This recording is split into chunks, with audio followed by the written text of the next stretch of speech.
What is gossip? So what is gossip?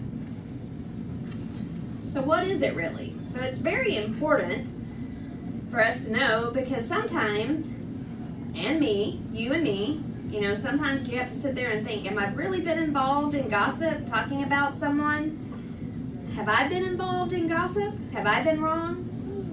No, I hadn't been involved in gossip, but really, sometimes we're involved in it. So if you notice here, there's two words, slander and gossip. The sign for slander is this, and you know what that means, it's obvious. Slander is talking behind someone's back, trying to hurt them, and that's the purpose of slander. You're trying to hurt a person's reputation, and you want other people to be against that person, and that's called slander. And that is obviously wrong. We all know that. But now, the next word, gossip, and sometimes we're not sure what constitutes gossip. So, we guilty of these? So here we know, the kind of gossip. It's obvious being talking about negative about a person, telling other people's secrets. That is hard gossip. We know that that's wrong. And then there's soft gossip. Maybe it appears to be innocent, and you're thinking that this is not really gossip.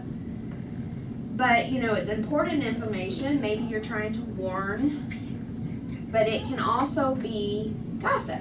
It's called soft gossip. It's a little muddy, a little cloudy.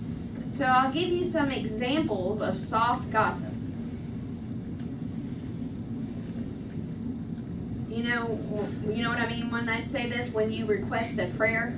So suppose, we're here in a group, and, we're asking for prayer requests,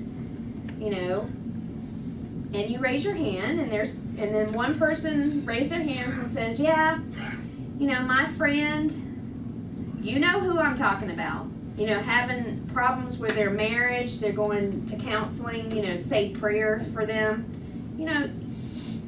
You haven't asked for permission, and now you've shared this information. So you can't. Secondly, when you get involved to help, quote unquote. So what does that mean? That the person is telling about the other person, is not happy about this person, or this person has a complaint against the other person, or regardless, whatever's happened between the two, do you want me to help you solve the problem? So it says they're talking about you. This other person's talking about you. Can I help you solve that problem? What do you mean? What's happened? Oh, I'm just trying to help. That's gossiping. As though you're trying to help reunite them or bring them back together. Maybe there's more to it, to the story that you don't know. But then you're sitting there trying to say, oh, I want to help you because I know they're talking about you. I want to bring y'all back together. If you're not involved, don't be involved. Unless it is something very serious, like something's going to happen or it's going to cause a problem. Maybe in the ministry, maybe you need to confront and say, hey, what's up? But a normal person complain about something who gives you this information, then you give it to the person that they've been talking about or said, you don't need to be involved. When you do the fact checking. So when you hear a person who tells a story about another person, and then you become curious, is that really true? And then you said, oh, this person said this, is that true? You have to be very careful. If it's something serious that they're saying, that's going to cause problems or chaos, hey, what's going on? Helping that way, yes, but it depends on the situation. So, for example, if someone comes to you or approaches you and says, hey, they've given me information about what you did a long time ago, something that you did many years ago, I just want to know that he said that you did these things before and it was many years ago. Why do you have to bring it up again? Do away with it. You don't have to continuously talk about those kinds of things. If it was a long time ago and you think it's old news, let it go. Don't, hey, I heard, is all these things true about you? You don't need to talk about things like that. It can cause more gossip. And then everybody's gossiping and then it causes division. So I have scripture verse here. Fire goes without wood. Meaning, I love to have a fire. I have a fireplace at home, and my wife loves it too.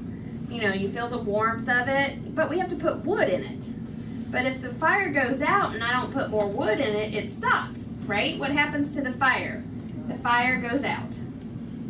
And sometimes my wife will wake me up, hey, so I run and get some more wood, and I put it into the fireplace to keep the fire going. So it's the same idea. If you're involved in gossip, or maybe you're curious and you're trying to go back to another person and say this is what they're saying, you're keeping the gossip going or the fire going. You're feeding wood to the fire. So how do you stop the gossip or stop the fire? Don't throw wood on the fire. Leave it alone. So it's the same as quarrels disappear when the gossip stops. So suppose if you hear gossip, and you know that it's gossip and it's going to cause division, stop it right there. Don't carry the gossip out and spread it. The Greek word that translates gossip means one who whispers.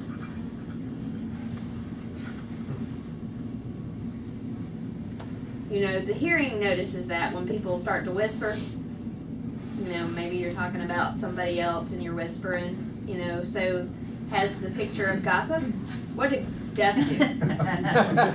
We just kind of hide our signs. You know what I mean? Under the table, behind a hat, however we do that. That's gossip. So it doesn't mean that if somebody is, maybe they're talking something private, that's gossip automatically. No. Sometimes, they have to have a private conversation. Maybe it depends on what they're talking about. You talking about me? No, we're making plans for a surprise birthday party. Oh, okay. So you see here, the reason the people have a tendency to gossip, why? It makes them feel good about themselves. I'm the first person to know this. I'm the first person to share this information. Sharing information about another person, not about yourself. You want to look good. So you talk negatively about someone else, which makes you look good. The words of a whisperer. The words of a whisperer are delicious morsels. Like syrup. When you swallow it, you feel so good. Like coffee maybe. Maybe you put some creamer in your coffee. I use creamer. Not black coffee. I don't like that. But, when I drink it, it feels good going down. And that means gossiping, and as it spreads, makes you feel good. I'm the first person to have known that. I'm the one who gave out that information, so you feel good that it starts to spread. Especially when you're against a person or you hate that person and you don't like them and you want to destroy their lives, and as it spreads, you make yourself feel better. You become very prideful and you look down on the other person. So John Piper, this was a quote that he said. He says, I think this is why gossip is so delicious and why it tastes so good. Because gossip feeds pride makes you feel good.